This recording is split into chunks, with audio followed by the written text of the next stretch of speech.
Good morning, guys. It's Shauna, the Tax Goddess. I am super excited about some changes that just happened to the PPP program with relation to Schedule C sole proprietorships. Now, for those of you that, I know that's a tax term, it's tax jargon. So really what you're looking at is there are four main different taxable entity types in the IRS tax code. There's a sole proprietorship, which typically shows up as a Schedule C inside your personal tax return. You have a partnership, an S Corp, and a C Corp. So this new change in the SBA rules came out in their interim financial rule that is titled specifically Business Loan Program Temporary Changes, Paycheck Protection Program, Revisions to Loan Amount Calculation and Eligibility. Super exciting. Yay for government names.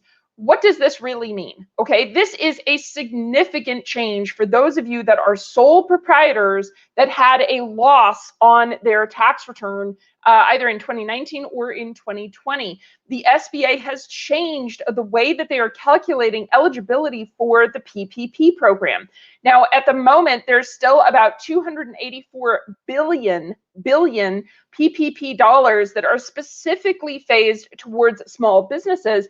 But what the SBA finally realized is that for a lot of small business, Schedule C sole proprietors, they show gross income, but after expenses, their net was negative or zero.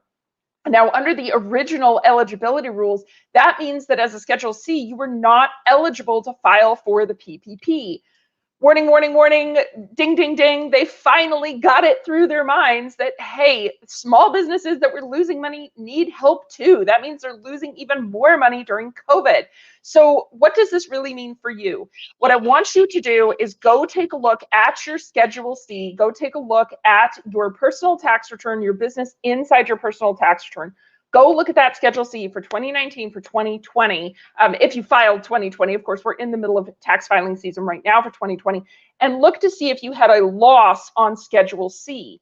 If you did, if you had a loss and you were denied the PPP or never even applied for either the first round or the second round of the PPP, go apply, okay? You can now apply for first round and first draw and second draw PPP. There are updated borrower draw forms, so Form 2483 and Form 2483SD, as in Sam David.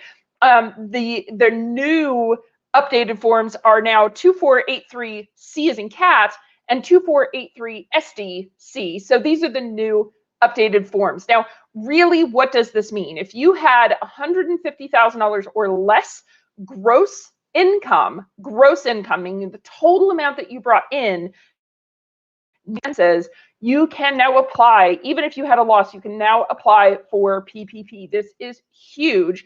And I'm hoping that this is really going to help some of our backbone of our country, our small businesses. Now, there are definitely some changes to this. Okay, this was a 32-page interim final rule that was published just late on Wednesday afternoon by the SBA with the administrators between the SBA and the PPP in partnership with the Treasury. So there's a new set of frequently asked questions. So I would definitely take a look at that as well.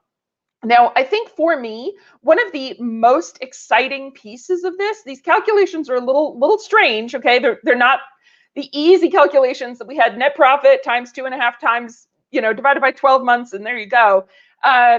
This does now have some additional calculations, some things that you need to add in, some things that you need to take out.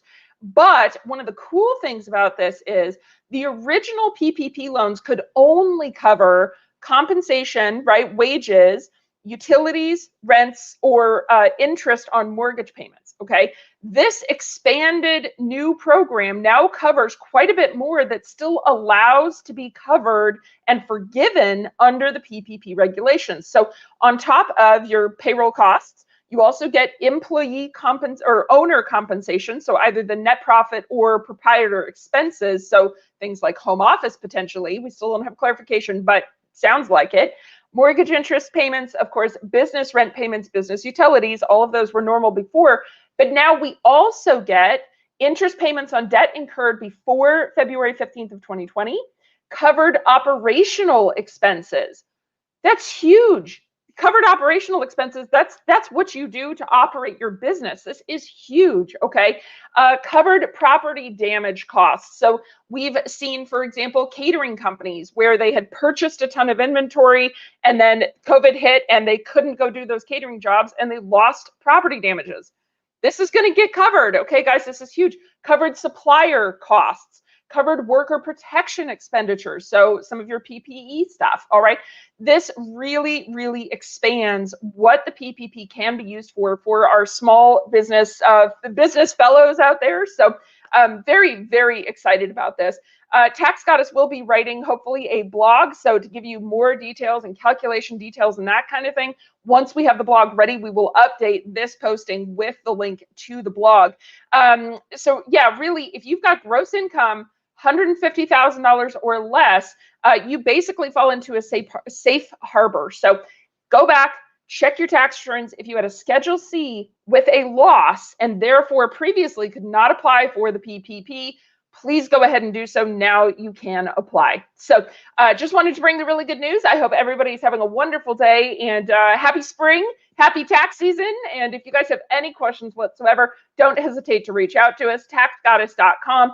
And as you guys know, our specialty is tax strategy. So bringing you more of that and more goodies as things continue to progress. So hope everyone's having a great day and we'll talk to you later. Thanks. Bye.